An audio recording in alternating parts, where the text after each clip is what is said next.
আসসালামু আলাইকুম। সূরা আল মাউন এই সূরার নামকরণ করা হয়েছে।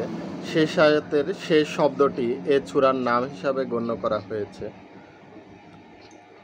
এর নাজিলের সময়কাল ইবনে মারদুইয়া ইবনে আব্বাস রাদিয়াল্লাহু আনহু ও ইবনে জুবাইর রাদিয়াল্লাহু আনহুর উক্তি উদ্ধৃত করেছেন, তাতে তারা এ সূরাকে মাক্কি হিসাবে গণ্য করেছেন। আতা ও জাবেরও এ ব্যক্তি উক্তি করেছেন, কিন্তু আবু হাইয়ান বাহরুল মুহিত গ্রন্থে ইবনে আব্বাস, কাতাদা ও জাহাকের এ উক্তির উদ্ধৃতি করেছেন যে এটি মাদানী সূরা। আমাদের মতে এ সূরার মধ্যে এমন একটি অভ্যন্তরীণ সাক্ষ্য রয়েছে যা এর মাদানী হবার প্রমাণ পেশ করে।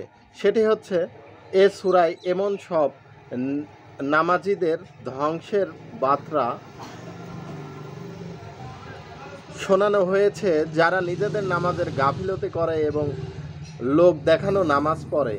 এ ধরনের মুনাফিক মদিনায় পাওয়া যেত, কারণ ইসলাম ও ইসলামের অনুসারীরা সেখানে এমন পর্যায়ে শক্তি অর্জন করেছিল যার ফলে বহু লোকের পরিস্থিতি তাগিদে ঈমান আনতে হয়েছিল এবং তাদের মধ্যে বাধ্য হয়েছিল মসজিদে আসতে হতো।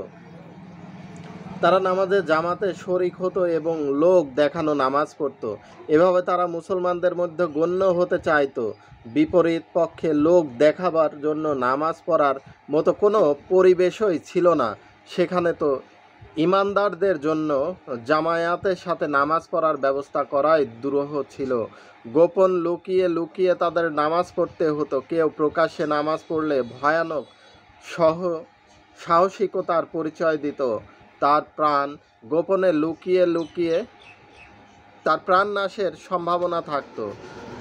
সেখানে যে ধরনের মুনাফিক পাওয়া যেত, তারা কোনো দেখানো ঈমান আনা বা লোক দেখানো নামাজ পড়ার দলভুক্ত ছিল না, বরং তারা রাসূল সাল্লাল্লাহু আলাইহি ওয়াসাল্লামকে সত্য নবী হওয়ার ব্যাপারটি জেনে নিয়েছিল এবং মেনে নিয়েছিল, কিন্তু তাদের কেউ নিজের শাসন ক্ষমতা, প্রভাব প্রতিপত্তি ও নেতৃত্ব বহাল রাখার জন্য ইসলাম গ্রহণ করতে পিছুপাও হচ্ছিল।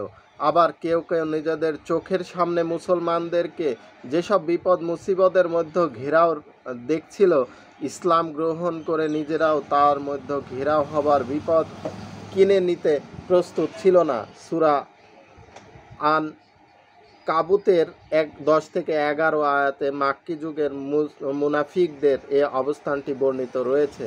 আরও জানার জন্য দেখুন তাফহিমুল কুরআন আল আনকাবুত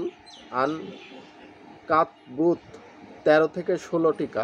বিষয়বস্তু ও মূল বক্তব্য। আখিরাতের প্রতি ঈমান না আনলে মানুষের মধ্যে কোনো ধরনের নৈতিকতা জন্ম নেয় তা বর্ণনা করাই এর মূল বিষয়বস্তু। 2 ও 3 আয়াত এমন সব কাফেরদের মধ্যে বর্ণনা করা হয়েছে যারা প্রকাশ্যে আখিরাতকে মিথ্যা বলে। আর শেষ 4 আয়াতে যেসব মুনাফিক আপাত দৃষ্টিতে মুসলমান মনে হয়, কিন্তু যাদের মনের আখিরাত এবং তার শাস্তি, পুরস্কার ও পাপ পুণ্যের কোনো ধারণা নেই, তাদের ব্যবস্থা বর্ণনা করা হয়েছে। আখিরাত বিশ্বাস ছাড়া মানুষের মধ্যে একটি মজবুত, শক্তিশালী ও পবিত্র পরিচ্ছন্ন চরিত্র গড়ে তোলা কোনো ক্রমেই সম্ভবপর নয়। এ সত্য মানুষের হৃদয়পটে অঙ্কিত করে দেওয়াই হচ্ছে সামগ্রিকভাবে উভয় ধরনের দলের কার্যধারা বর্ণনা করার মূল উদ্দেশ্য।